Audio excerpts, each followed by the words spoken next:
Hey, it's Victor from Helcim. So I've been lurking in the small business subreddit lately, and it seems like there's a decent amount of questions about payment processing. Well, at Helcim, we pride ourselves on being a transparent payments company. And so I figure why not jump in here and try and answer some of these questions in as clear of a way as possible. Let's see how it goes. Okay, first question. Anyone else struggling with payment processing as a small service business? The reason I'm asking is that in conversations with business owners, I keep hearing about the same challenges. High processing fees. 2 to 3% feels like a lot when margins are tight. Slow settlement times. Waiting days for money to arrive. I'd love to understand how you deal with these issues. What frustrates you the most? So 2 to 3% is within sort of the expected range for like average processing fees in North America at least, but I can understand why it does feel like a lot because most business owners run on single-digit margins. Even a 1% difference in fees can take up a big fraction of what that margin is. And so while there isn't one general universal answer for bringing those fees down, there are a few things that we can try. So one reason your fees might be closer to 3% is because you're not taking payments at a physical checkout counter. You mentioned that you're a service-based business, and so there's a good chance that you're sending people invoices and they're paying with their credit card online. So for online transactions, that baseline for processing rates is already higher than in person. That said, there are opportunities to try and lower those fees.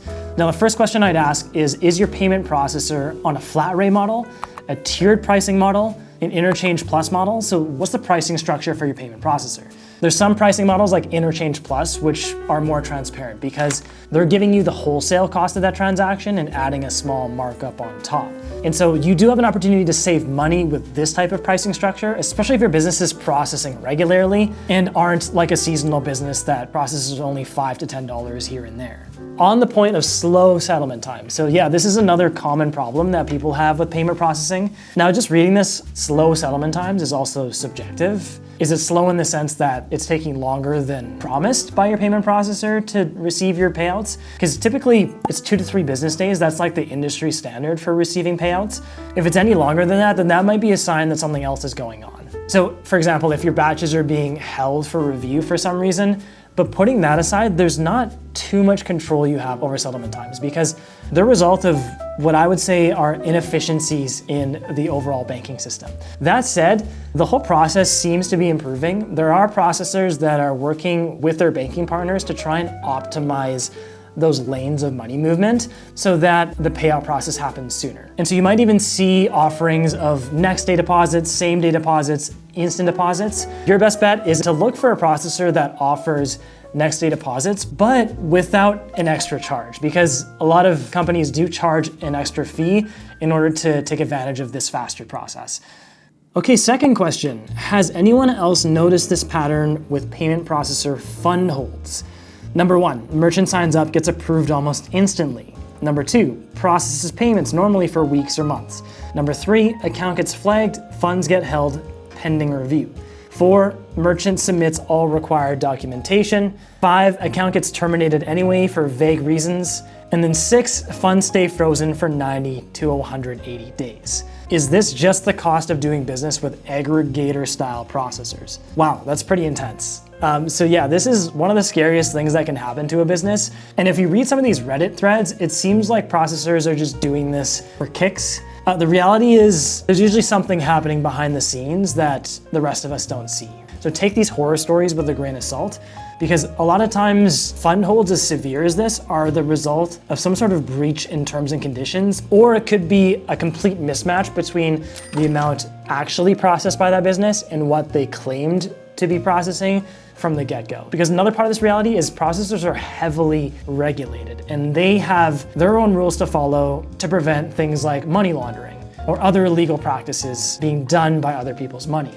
Now, the OP mentioned an interesting term here, aggregator style processors. An aggregator style processor like Stripe, Square, or PayPal lumps thousands of businesses together under one giant master merchant account. But with this aggregator model, it means that they can approve you really quickly for a new account. But then the flip side of this is that anytime they notice any activity that's out of the ordinary, they're very quick to freeze your account and to hold your funds. If you're with a processor that offers dedicated merchant accounts, well then they're gonna spend a bit more time up front reviewing your account and might hold your funds for a few extra days then, then after that, it's smooth sailing.